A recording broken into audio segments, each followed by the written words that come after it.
Subscribe and share my channel Sudarsana.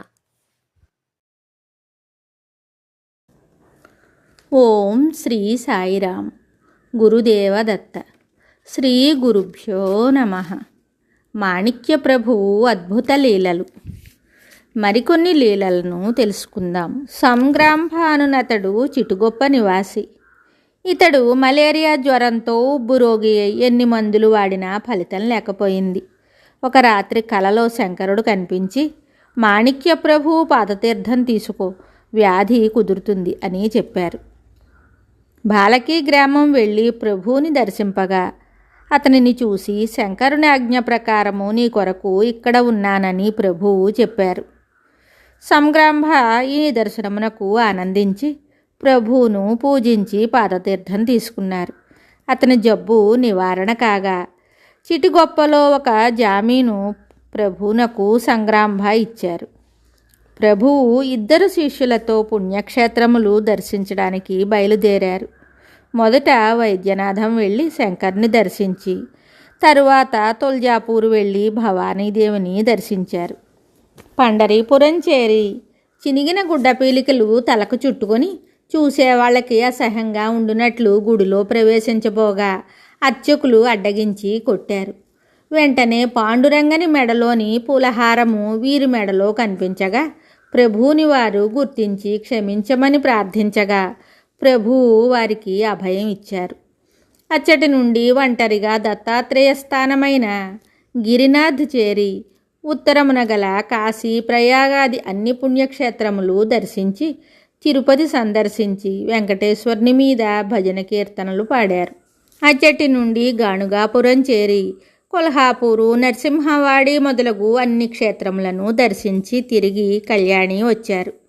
అప్పటికి యోగ సమాధిలో వెంకమ్మ పరిణితి చెందింది. ప్రభువు కళ్యాణిలో గాదిని స్థాపించారు. హనుమంతు దాదా గారు భక్త కార్యకల్పద్రుమాను ప్రభుని బిరుదానావళిని రచించి ఈ సమయమున మొదటిసారిగా చదివారు. ప్రభువు గట్టంగొట్టి అను అరణ్యమునకు వెళ్ళి దగ్గరనే ఉన్న కర్కన్నహళ్ళి అను గ్రామమున ఉన్న బక్కప్రభుని సమాధికి పూజ చేశారు. ప్రభువు సటకాలను తయారు చేసి ఇళ్లల్లో పూజామందిరంలో ఉంచుకోమని చెప్పారు. అప్పుడు 1857లో సిపాయిల తిరుగుబాటు వలన వారికి ఏ విధమైన నష్టము కలగదని చెప్పారు.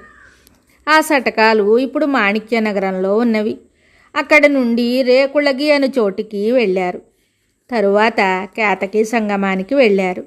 అచ్చట శంకరుని కేతకీ పుష్పములతో పూజించారు.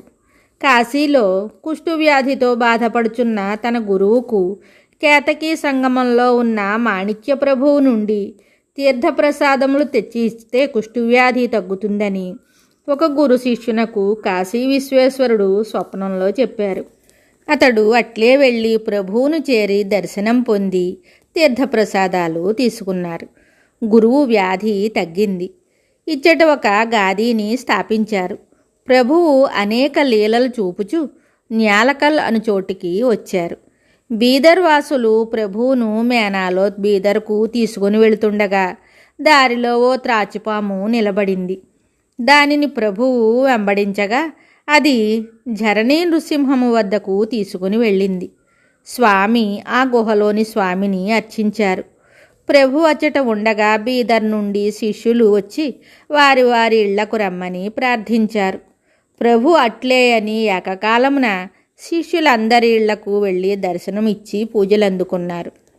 ప్రభువుని పరీక్షించవలనని ముసల్మానులు అనుకుని వారిని విందుకు ఆహ్వానించారు.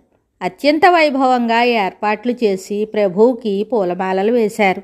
మాంసంతో చేయబడిన పదార్థములను పళ్ళెరములో ఉంచి వాటిపైన వస్త్రాలు కప్పారు. ప్రభువు తన వెంట ఉన్న శిష్యుని ఆ పదార్థములపై ఉన్న వస్త్రములను తొలగించమని చెప్పారు.